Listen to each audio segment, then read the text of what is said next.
Hi everyone, welcome to Mind Muscle TV. और इससे पहले कि मैं वीडियो स्टार्ट करूं, इस चैनल को आप जल्दी से जल्दी सब्सक्राइब कीजिए और वीडियो को एंड तक देखिए। तो आज मैं आपको बताने वाली हूं कि कैसे फैट के हेल्प से आप मसल गेन कर सकते हैं। How fat helps in muscle building. तो इससे पहले स्टार्ट करते हैं with types of fats. Number 1, saturated fats. Number 2, unsaturated fats. Number 3 है ट्रांस फैट्स। ये 3 है आपके मेन टाइप्स ऑफ फैट्स। तो पॉइंट वाइज मैं आपको ये वीडियो में एक्सप्लेन करने वाली हूँ कि कैसे आप फैट के हेल्प से मसल बिल्ड कर सकते हो। तो पॉइंट नंबर 1 से स्टार्ट करते हैं। फैट बहुत ही एनर्जी डेंस न्यूट्रिएंट है। ऐसा क्यों है? क्योंकि 1 ग्राम फैट आपको 9 कैलोरीज प्रोवाइड करती है। तो इस वजह से ये काफ़ी एनर्जी डेंस है। फैट आपको vitamin A, vitamin D, vitamin E और विटामिन के, ये जो 4 टाइप के विटामिन हैं, इसको बॉडी को एब्जॉर्ब करने में, ट्रांसपोर्ट करने में भी हेल्प करती है। फैट का खुद का एक एंटी एजिंग प्रॉपर्टी भी है। वो कैसे? फैट आपके स्किन को एसेंशियल फैटी एसिड्स प्रोवाइड करती है, जिस वजह से आपका एजिंग का जो रेट है, फास्टर रेट है, वो काफ़ी डिक्रीज हो जाता है। ये फैट का एक मेजर बेनिफिट है। सेकेंड मेजर हेडिंग, अगर आप कम फैट खा रहे हैं तो आप ज़्यादा फैट गेन कर सकते हैं। आपने बिल्कुल सही सुना। If you are consuming less amount of fat, जो आपके बॉडी का रिकमेंडेड डेली इनटेक होना चाहिए फैट का, अगर उससे कम खा रहे हैं, then your chances of gaining fat increases more. तो ऐसा कैसे हो सकता है? सपोज फैट जो है, फैट आपका खाने को, आपके जो डिशेस हैं, उसके टेक्सचर और टेस्ट को बहुत इन्हेंस करता है। जिस भी डिश में फैट रहता है, उसका टेस्ट और टेक्सचर ऑटोमेटिकली बहुत ज़्यादा होता है। तो ये जो मार्केट में आपको मिलता है, low fat, zero fat food items, जिसको हम लोग इजीली डाइटिंग करते टाइम हम लोग खरीदने की कोशिश करते हैं to compensate for weight loss और वेट गेन, तो इनमें जनरली फैट का जो वो लो परसेंटेज है या फिर ज़ीरो फैट है, उसको कंपेंसेट करने के लिए most of the time artificially added sugars और प्रिजर्वेटिव्स रहती हैं। तो इसका रिजल्ट क्या हुआ? अगर आपको एडेड शुगर आप इंटेक कर रहे हैं, अगर आप प्रिजर्वेटिव्स ले रहे हैं, तो फूड का जो अल्टीमेट कैलोरीफिक वैल्यू है, जो आइटम आप लो फैट परसेंटेज देख के खरीद रहे हैं मार्केट में, उसका कैलोरीफिक वैल्यू, ये सब जो एडिटिव आर्टिफिशियल शुगर्स है, प्रिजर्वेटिव्स है, ये सब मिला के ऑलमोस्ट जो फुल फैट वर्शन है उस खाने के आइटम का, उसी के कंपैरिजन में आ जाता है because of this sugar content. क्योंकि ये जो लो फैट प्रोडक्ट है, उसको तो फूड का जो टेस्ट है उसको कंपेंसेट करना ही पड़ेगा, although it does not contain fat, but fat का जो कैलोरीफिक वैल्यू होता है फुल फैट आइटम में, वो आपका ऑलमोस्ट सेम ही रह जाता है in this low fat version because of this extra added sugars and preservatives. Third major heading, fat को बर्न करने के लिए आपको ज़्यादा फैट खाना चाहिए। Yes, you heard me right. If you eat more fat, your body fat starts burning easily. तो ये कैसे होता है जान लेते हैं। किसी भी हेल्दी एडल्ट के लिए 20 to 30% of daily calorie intake आना चाहिए फ्रॉम फैट। अगर आपका डेली कैलोरी इनटेक है 2000, अगर आप 2000 इनटेक कर रहे हैं कैलोरी, तो उसका 20 to 30% शुड इंक्लूड फैट। अगर आप 1500 कैलोरीज का डाइट ले रहे हैं, उसका 20 to 30% should include, must include fat. This is the officially recommended dosage of fat, you can say. तो जो भी आपका दिन में डेली आप इंटेक करते हैं ऑन रेगुलर बेसिस, या जो भी आपका मेंटेनेंस कैलोरी आप ले रहे हैं, उसका उस कैलोरी का 20 to 30% आना चाहिए फ्रॉम फैट। ये जो फैट आप ले रहे हैं 20 to 30%, इसका 1/3 आना चाहिए मोनो अनसैचुरेटेड फैट से, 1/3 आना चाहिए पॉली अनसैचुरेटेड फैट से, और 1/3 जो है वो आना चाहिए फ्रॉम सैचुरेटेड फैट्स। ये आप ध्यान में रखिएगा। अभी इतना कैलकुलेट करके आप नहीं खा सकते खाते time, but you can definitely chalk it out before planning your meal, कि आप कौन से आइटम्स में से आपको ये करेक्ट रेशियो में मिलेंगे, that you have to plan. तो ये जो मैंने आपको रिकमेंडेड डोसेज बताया फैट का, अगर आप इससे कम खाएंगे तो क्या होगा? If you eat less than this recommended dosage, आपके बॉडी में एक हार्मोन रहता है, हम सबके बॉडी में एक हार्मोन रहता है जिसका नाम है एडिपोनेक्टिन। ये जो एडिपोनेक्टिन है, ये एक फैट बर्निंग हार्मोन है। तो ये जब भी आप फैट इंटेक रिड्यूस कर देते हैं या फिर फैट लेते ही नहीं है, ये डर से कि आपको वेट गेन हो जाएगा, तो उस टाइम ये एडिपोनेक्टिन हार्मोन का जो लेवल है वो बॉडी में बहुत ही स्टार्क लेवल में ये घट जाता है।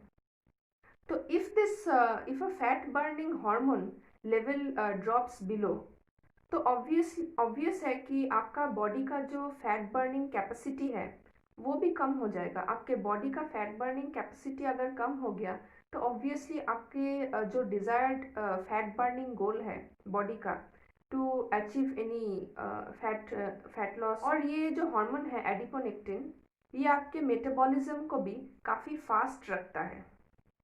तो अगर आप कम फैट खाते हो, यानी कि कम adiponectin level in the blood, तो इससे आपका जो मेटाबॉलिज्म है ये भी काफ़ी स्लो हो जाएगा। तो जितना स्लो मेटाबॉलिज्म, उतना ही स्लो फैट बर्निंग होगा, और उतना ही जल्दी आपका बॉडी फैट डिपॉजिट करेगा और फैट गेन करेगा।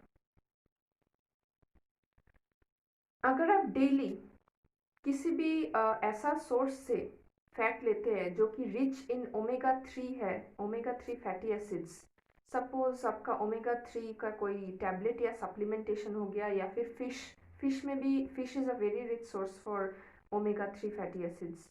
तो अगर आप ऐसे रिच सोर्सेस खा रहे हैं जो कि रिच इन ओमेगा 3 है, this has been found in research कि to increase the level of adiponectin by from 14% to as high as 60%, 60%।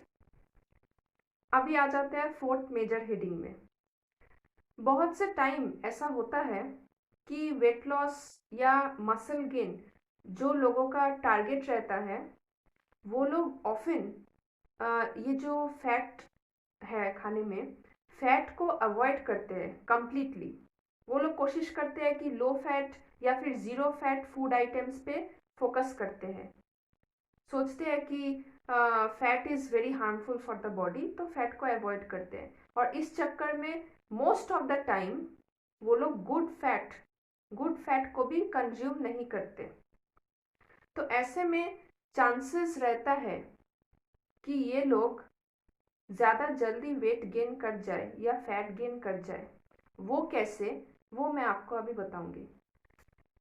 जब फैट आपके स्मॉल इंटेस्टाइन में रीच करता है, तो जब फैट स्मॉल इंटेस्टाइन पहुंच रहा होता है, उस टाइम में बॉडी एक सिग्नल करता है जिससे दो चीज़ें बॉडी में रिलीज होती है।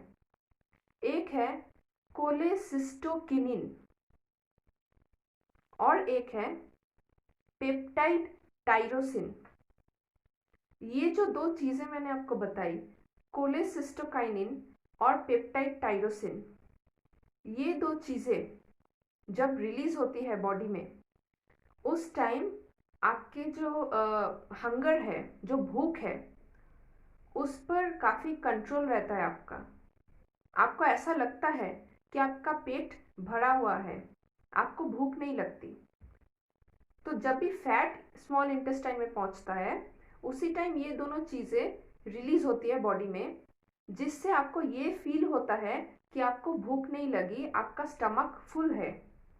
तो ऐसे में क्या होता है, आप झट से कोई और खाना नहीं खाते हैं, कोई स्नैक्स हो या जो भी फूड आइटम हो जो हाथ के पास है या फिर आपका दिल कर रहा है कोई भी, वो आप झट से खाने की कोशिश नहीं करते क्योंकि आपको भूख नहीं लगती। तो वो आपको कब होता है, जब फैट आपके स्मॉल इंटेस्टाइन में जाने से ये दो चीज़ें, कोलेसिस्टोकिनिन और पेप्टाइड टायरोसिन, ये दो चीज़ें रिलीज होती है, वो इंड्यूस करता है ये हंगर सप्रेशन को। तो सोचिए, जो लोग लो फैट या नो फैट आइटम्स कंज्यूम करते हैं वेट गेन के डर से, उन लोगों को ये दो जो कंपाउंड्स मैंने आपको बताई, ये दो रिलीज नहीं होती बॉडी में। इस वजह से हमेशा उनको एक भूख लगी रहती है, दे फील हंग्री ऑफन। और ऐसे में क्या होता है, जब भी भूख लग रहा है, कोई भी आप हेल्दी स्नैक्स हो या कोई भी अनहेल्दी स्नैक्स हो, जो भी है, आपको भूख लगने की वजह से आप उसको खा लेते हैं। तो ये जो आप थोड़ा थोड़ा करके स्नैक्स ले रहे हैं भूख लगने की वजह से, due to your low fat और no fat food which you have, तो इस वजह से ये जो स्नैक्स है जो आप खाते रहते हैं, इसका भी कैलोरी ऐड होता रहता है। This gets included in your daily calorie intake. देखने में आपको छोटा लग सकता है, एक चॉकलेट, 3 या 4 बिस्किट्स या फिर एक बाउल कुछ स्नैक्स का हेल्दी, उसका भी वो 0 कैलोरी फूड नहीं होता, उसमें भी बहुत कैलोरी होती है जो आपको पता नहीं चलता। तो वो भी ऐड होता है आपके डेली मेंटेनेंस कैलोरी में। तो ऑब्वियसली इसके वजह से आपका जो अल्टीमेट कैलोरी इनटेक है डेली, वो एक्सीड कर जाता है because of this snacks which you eat, क्योंकि आप हंग्री हो। तो इसीलिए अल्टीमेटली लो फैट या नो फैट आइटम से आपका फैट लॉस का गोल कुछ खास आपको अचीव नहीं हो पाता because of this. Fifth major point, तो ये नो फैट और लो फैट जो फूड आइटम्स हैं, ये मोस्ट ऑफ द टाइम आपके बॉडी को काफ़ी सारे जो एसेंशियल न्यूट्रिएंट्स हैं उससे डिप्राइव करती है। आपको इस चक्कर में बहुत सी ऐसी न्यूट्रिएंट्स नहीं मिलती जो आपको मिलना चाहिए because of this no fat और low fat food items. So it's better to have good fat in your food always. Point number 6, तो अगर आप फैट कम खा रहे हैं तो आपके जो बॉडी है उसका एक नेचुरल इंस्टिंक्ट है, फैट नहीं खा रहे हैं तो ये जो फैट का जो कैलोरी है इसको तो उसको सेटिस्फाई करना पड़ेगा ना। तो ऑफन आप फैट के बदले, बहुत से टाइम ऐसा हुआ है कि आप कार्बोहाइड्रेट सोर्स पे बहुत ज़्यादा फोकस कर जाते हैं। मैं आपको यहाँ पे एक बहुत ही इम्पोर्टेंट चीज़ बताऊंगी। आपको लग रहा होगा ठीक है, मैं फैट नहीं खा रही, मैं बटर नहीं खा रही, मैं तेल नहीं खा रहा, इस चक्कर में मैं ब्राउन राइस खा रहा हूँ, मैं मल्टीग्रेन ब्रेड खा रहा हूँ। आपको लग रहा होगा कि this are healthier options. Obviously this are, and you should eat this things also. Carbs आपको लेना चाहिए but not by replacing fat. Carbohydrate के साथ आप फैट को कभी रिप्लेस मत कीजिए, क्योंकि कैलोरी आपका मीट हो या ना हो, कैलोरी नीड्स मीट हो या ना हो, जो सोर्स है आपके कैलोरी का, वो सोर्स बहुत मैटर करता है। अगर आप फैट से कैलोरी गेन कर रहे हैं तो उसका बॉडी पे एक डेफिनेट इफेक्ट होगा। अगर आप प्रोटीन से कैलोरी इंटेक कर रहे हैं तो उसका एक इफेक्ट रहता है। कार्बोहाइड्रेट से जो आप कैलोरी मिलता है आपको, उसका एक अलग वैल्यू होता है। तो तीनों का डिफरेंट डिफरेंट रोल रहता है बॉडी के लिए। ये जो 3 मैक्रोन्यूट्रिएंट्स है, इन तीनों का अलग अलग रोल है। सो किसी भी चीज़ से किसी भी मैक्रोन्यूट्रिएंट्स के साथ किसी भी मैक्रोन्यूट्रिएंट्स को आप एक्सचेंज मत कीजिए।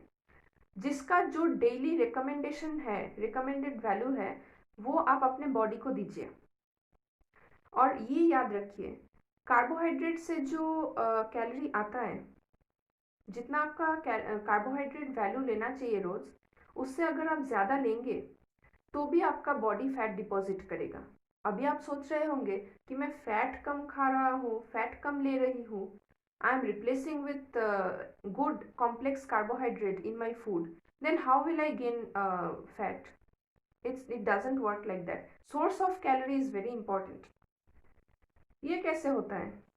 जब भी आप कार्बोहाइड्रेट इनटेक कार्ब के डेली रिकमेंडेड वैल्यू से ज़्यादा लेंगे तो इससे आपके बॉडी का ब्लड ग्लूकोज लेवल बढ़ जाएगा। तो अगर blood glucose level extra carb intake से बढ़ गया तो मतलब इंसुलिन का भी सिक्रीशन इंक्रीज हो जाएगा, और इंसुलिन का सिक्रीशन अगर बढ़ गया तो बॉडी में ऑटोमेटिकली फैट डिपोजिशन स्टार्ट हो जाएगा। तो अल्टीमेटली आपका लॉस ही हुआ। आपने फैट को रिप्लेस किया कार्बोहाइड्रेट से। कार्बोहाइड्रेट को भी कार्बोहाइड्रेट का क्या हुआ? अब कार्बोहाइड्रेट जो आप डेली ले रहे हैं उसके साथ प्लस हो गया आपका ये एक्स्ट्रा कार्बोहाइड्रेट। तो ये एक्स्ट्रा कार्बोहाइड्रेट जो आप ले रहे हैं फैट को रिप्लेस करके, ये आपका साइकिल वाइज फैट ही डिपॉजिट कर रहा है बॉडी में by increasing the blood glucose level and promoting release of insulin, and in turn insulin promotes fat deposition। तो इसीलिए जो भी मैक्रोन्यूट्रिएंट का रिकमेंडेड वैल्यू है ना उसको किसी और चीज़ से रिप्लेस कीजिए, ना उसको कम खाइए, ना उससे ज़्यादा खाइए, because all these three sources are healthy: protein, fat and carb, all three are healthy, but in their recommended dosage, not more than that, not less than that। तो स्टोरी का कंक्लूजन क्या हुआ? फैट खाइए, but good fat खाइए in moderation. वो जो मैंने आपको बोला 20% to 30% of your full calorie intake, जो भी है 1500 कैलोरी डाइट प्लान, 1800, 2500, 3000, जो भी आपका डाइट प्लान है उसका 20 to 30% गुड फैट होना चाहिए इन मॉडरेशन। अगर आपको ये वीडियो पसंद आया, वीडियो को लाइक कीजिए, चैनल को जल्दी से जल्दी सब्सक्राइब कर दीजिए, और वीडियो को एंड तक देखने के लिए बहुत बहुत शुक्रिया। मिलते हैं अगले वीडियो में। Till then, stay safe, stay healthy, eat good fat. Thank you.